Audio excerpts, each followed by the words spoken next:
Hi, it's Gary. Welcome to today's video. It's the start of March. It's the start of a brand new Pens in Use month. Thank you to those people that voted in the poll on the community tab. I had the idea of either doing gold nibbed pens or pens that are made in Taiwan, so I put it up onto the YouTube community page. And when I checked it and made the final decision, 81 people had voted. Thank you so much. The winner of that poll, and it was only by about 4%, were pens made in Taiwan. So that's what this month's is all about. So join me down on the mat and let's take a look at the pens.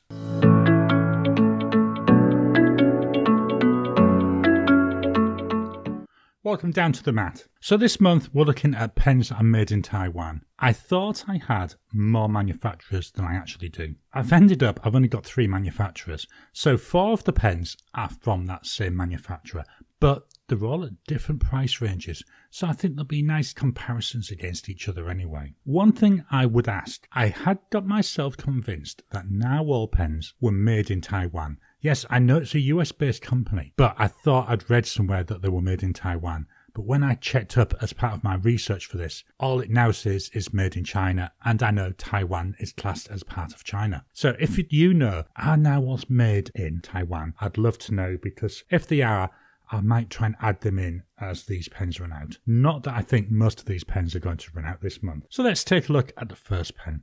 First pen here is a TWSBI Eco.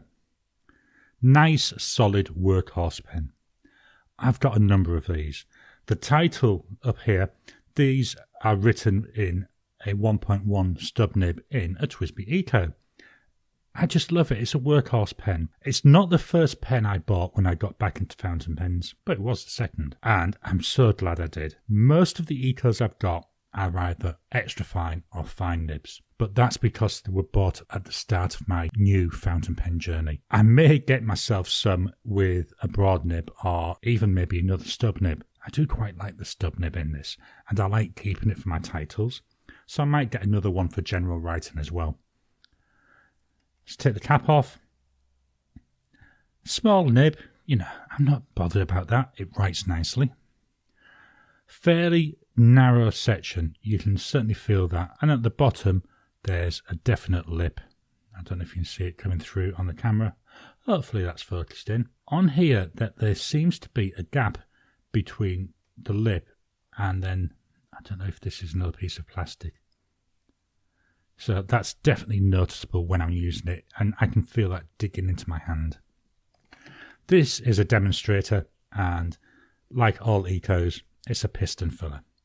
The piston mechanism, it takes up about 1/3 of the body, but it still takes quite a nice amount of ink. And I love, as a demonstrator, being able to see that ink flowing. So this is a TWSBI Eco. It's got a fine nib. This cost me 44 Australian dollars. The ink is Pilot, Iroshizuku, and it's Shin-Ryoko.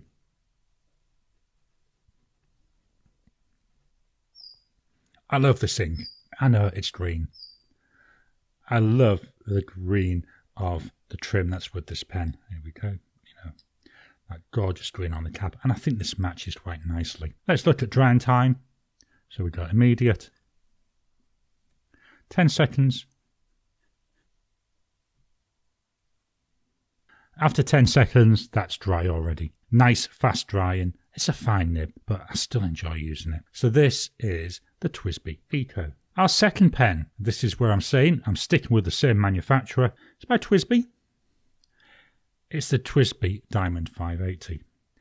This is all transparent. There's no colour at all in this, apart from really the silver trim. Beauty of that, I've got no worries about ink matches. I do, where possible, like to match the body colour with the ink, so that's why I've got a green ink in the green Eco. Again, this is a piston filler. Roughly takes up about 1/3 again, but I think that the body on this is slightly longer than the Eco. Let's fetch in that Eco. There, we can see. Ever so slightly longer. So I think you get a little bit more ink in the 580 than I do in the UK. Take the cap off. This is a bigger nib. This looks like it's more of a number 6 size nib. The section still feels narrow, but nowhere near as narrow. So I can feel there, yes, it does dig in a little bit, and I hope you can hear this on the mic. But outside my window at the moment, I've got a couple of birds singing along to me. Oh, it's lovely to hear the birds here. One of the beauties with this is I actually bought this with an extra fine nib, but for the 580s you can buy a replacement nib unit and it literally screws out and then the new one screws back in. So I've swapped this now and I've got a broad nib. The price I'll give you is the price as if you bought it all in one unit. So here we have a TWSBI Diamond 580.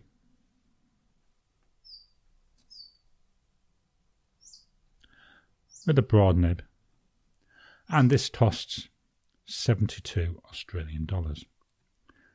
The ink is by Robert Oster, so an Australian company, and it's Aussie brown.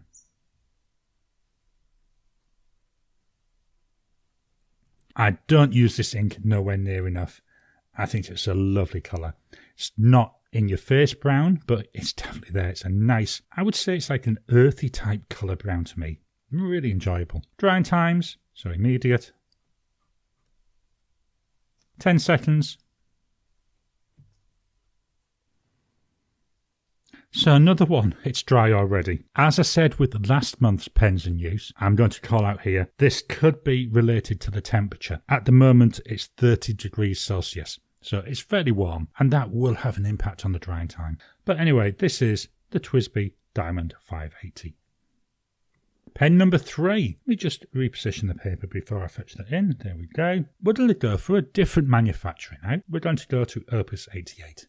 And this is the Opus 88 Koloro. This is in a gorgeous blue and teal colour. So we've got this blue, and then highlighting it, we've got this dark, transparent teal colour. I like this because, yes, it's translucent, so you can still see ink there in the barrel. There isn't a lot left in this pen, so one of the things I will be doing is putting a different ink into here. But, yeah, it's nice to be able to see it. This one, unlike the other two, which were piston fillers, this one is an eyedropper. So to fill it, you unscrew the section from the body and you fill straight in there into the actual body itself.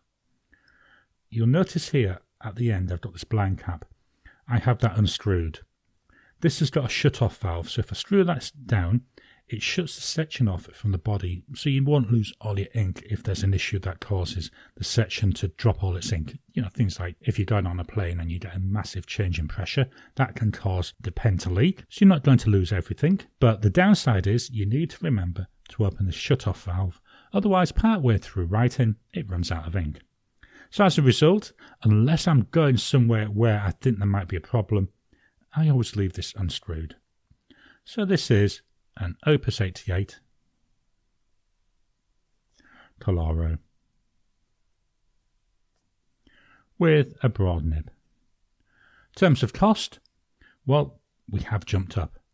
This is 120 Australian dollars. The ink, it's by Diamine, and it's Jack Frost.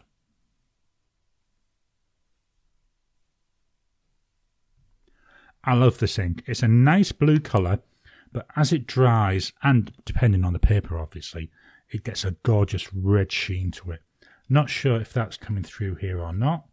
Let me just see if I can catch something there in the light. Maybe on the bottom of the O in Opus we can see something. I will be honest with you, I'm a little bit disappointed by the amount of sheen that I see in here. I don't know why, but I got it into my head that there should be a lot more. Whereas this one, it's fairly subtle, but it's nice when you see it. Let's look at our drying times. So immediate. A lot wetter than the others, isn't it? 10 seconds.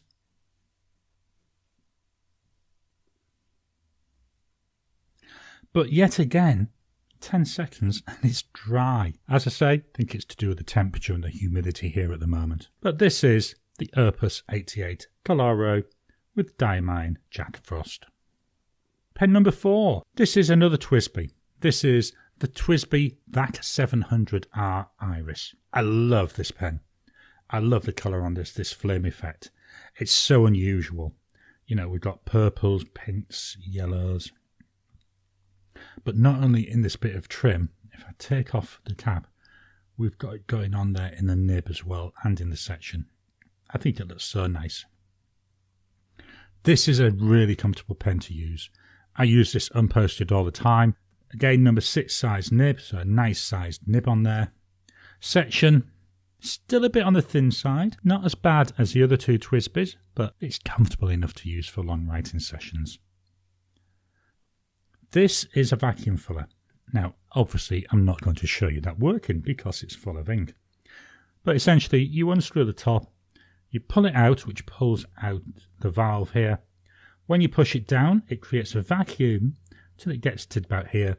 And here, inside the barrel, it slightly widens, which releases the vacuum, and then that sucks up the ink. Quite a nice way of filling a pen. I've got a number of pens like that. Similar to the Opus 88, this has got a shut-off valve. So again, as you can see, I always keep this open unless I'm travelling somewhere where I may need to keep it closed. So here we have a TWSBI VAC 700R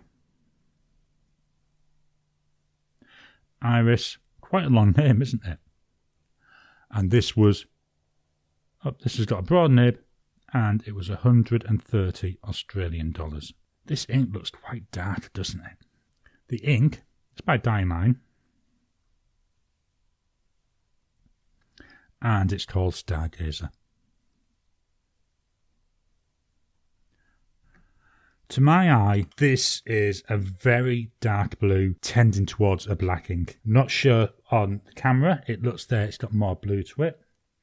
And again, there should be some sheen coming through in here. Can't see a lot at the moment. Hopefully we'll see that better as I'm using the pen. Drying times, immediate, 10 seconds. Oh, we're still getting a bit of a smudge after 10 seconds. Let's go for 30 seconds. 30 seconds, well, it's nice and dry, but we did expect that, didn't we? As this ink's drying, I'm seeing more of the blue come through. So, whereas when it goes down wet, it looks quite black to me. Now it's taken on that really dark blue colour. Again, let me just see if we can capture any sheen. I'm not seeing any. Not sure if there's anything coming through. It might be there on the T and the W and the S of TWSBI, but that's just looking through the camera viewfinder, so I'm not sure if that is actually picked up by the camera. But this was the TWSBI VAC 700R in the iris pattern. Just quickly reposition the paper one more time. There we go. I'm curling up down at the bottom. You just find something to pop on there to keep that flat. Just going to pop a little pen rest on there. There we are. That keeps that flat now. Pen number 5 by Laban. This is the Laban 325 and it's in this gorgeous brown colour. Absolutely love the colour of this pen. Look at the body here as I turn it around. I'm just going to slowly turn this around. All these different colours, and we've got some chatoyancy in there. That's almost a pearly type colour there to me. Looks so nice. In the hand, it's a nice fit. It's not a pen that I need to use posted. We've got a number 6 size nib in there. Gold coloured. If I was going to whinge, I'd like to have seen it as a two-tone colour, but it doesn't matter. It's still nice. It writes gorgeous. The section, a little bit on the narrow side still, but not enough that it would cause me any problems. So let's write here. So we've got the Laban 325. Again, it's a broad nib. This cost me 146 Australian dollars. The ink is by Herbin, and it's Terre de Fur. Lovely, gorgeous brown ink, shades so nicely. It's a really enjoyable ink. I've had this in a number of pens and I just enjoy using it. It's one of my favourite browns. It's a dark brown. Again, to me, it's got that earthy type colour to it. And to Terre de Feu, well, that's Land of Fire. So you can see where it's getting that name from. Drying times, immediate. 10 seconds. 10 seconds, and on that one again, we're nice and dry. This is going to be a good month for drying times, which means I'll be able to use these pens for taking loads of notes. But this is the Laban 325 and J. Herbin Terre de Feu. The last pen for this month, and we're going back to TWSBI. This is the TWSBI Draco. This is a pen I've got lots of really complex thoughts about. I love the colour of it. It's different, isn't it? I love the feel of it in my hand. It's got a really nice wide section. To me, the nib looks ridiculously small. It's a piston filler, but unlike the other TWSBIs which were demonstrators, you can't see through the body. So it's got here a little ink window. I'd love it if that ink window was just a little bit bigger, because you can't really see much through it. But all in all, it's still a nice pen. And it's a pen that, since I've had it, it's been constantly inked, and I use it, I would say, at least once a week. So we've got here is a TWSBI Draco. Again, it's a broad nib. If you've been watching my videos for a while, you'll know that at $215, I believe this pen is overpriced. But I've had lots of comments from people saying if you buy it in other countries, it's nearly $300. And so there's definitely a market out there for this pen. And I'm glad I got it. As I say, it's been inked up since I've got it. And it's enjoyable to use. The ink is by Diamine. And it's Syrah.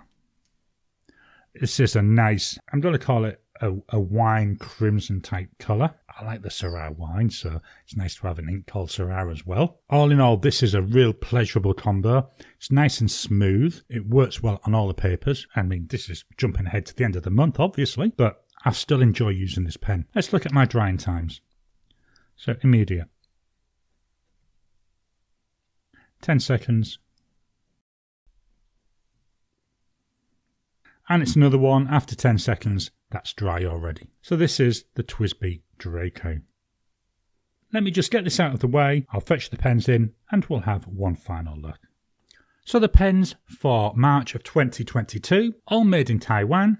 We've got the TWSBI Eco, TWSBI Diamond 580, Opus 88 Koloro, TWSBI VAC 700R Iris, Laban 325, and the TWSBI Draco.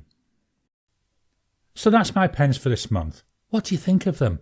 What do you think the order will be at the end of the month? Why not drop a comment down below? What's your prediction? Please hit the thumbs up button every time you like. Well, it just helps with the YouTube algorithm, so this content is put out there for other people to watch. If you haven't already, please subscribe to my channel so that you can get new videos as I release them. I'll talk to you again soon.